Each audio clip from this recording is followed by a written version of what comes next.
Hi there, I hope everything's good with you.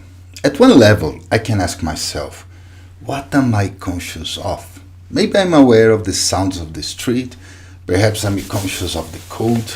Whatever my consciousness is focused on will shape my attitude. That's how I'm going to think.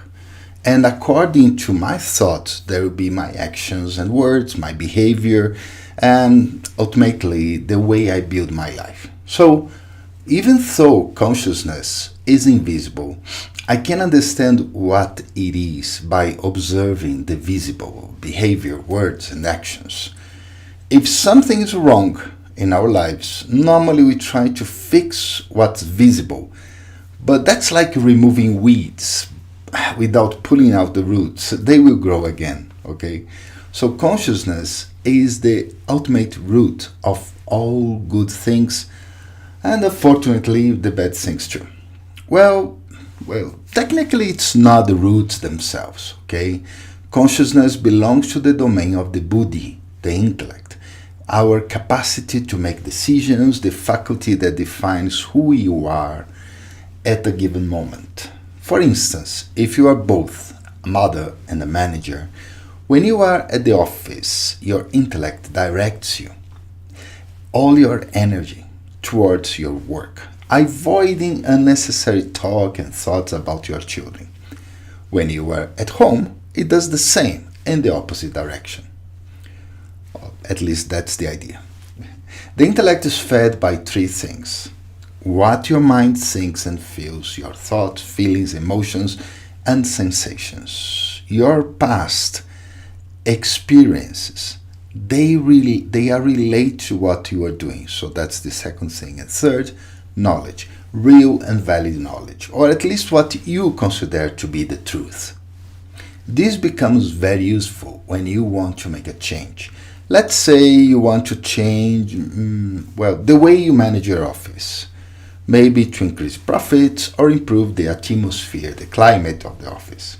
You could hire a business consultant or coach, like me. You could try to do it on your own, or you could follow this consciousness-based plan. So this is a plan. First, recognize and acknowledge your thoughts, feelings, and emotions. Start from this softer side of the self. It helps, especially when the office environment is tense. Face that soft side and resolve it assertively. Go beyond your own experiences. Sometimes they are the source of the problem. So recognize which ones are influence your decisions. Examine the results and ask trusted people for new perspectives. Understand the change you want to apply, its consequences, how to handle them, and the results you expect, and focus on your consciousness.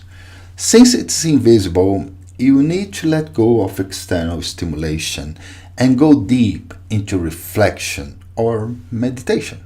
That's a good point. Bring everyone together. All those relate to the change in a way they feel comfortable.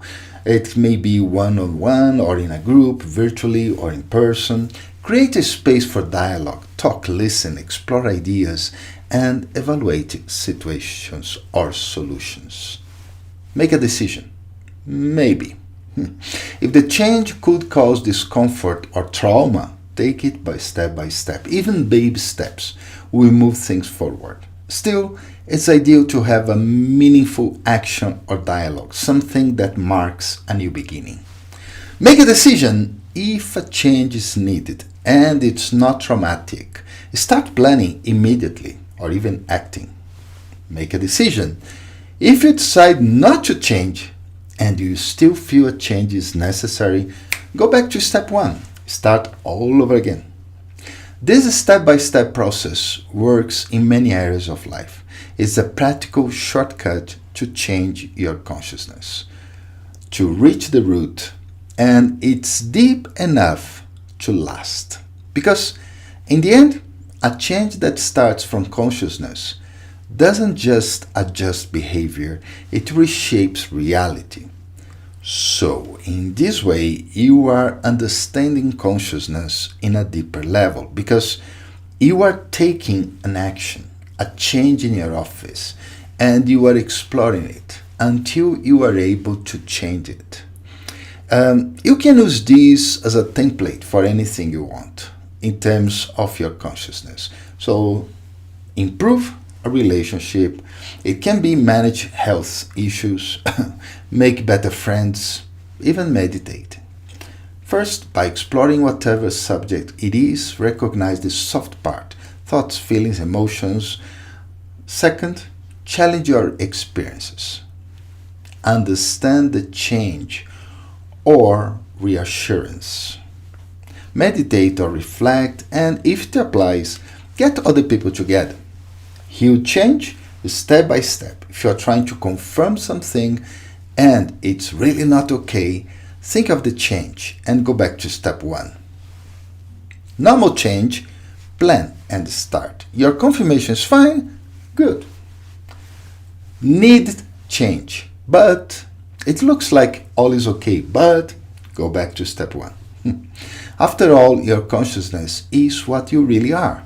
This is why it's important to understand it well. Okay, hope this works for you. See you next week. Bye-bye.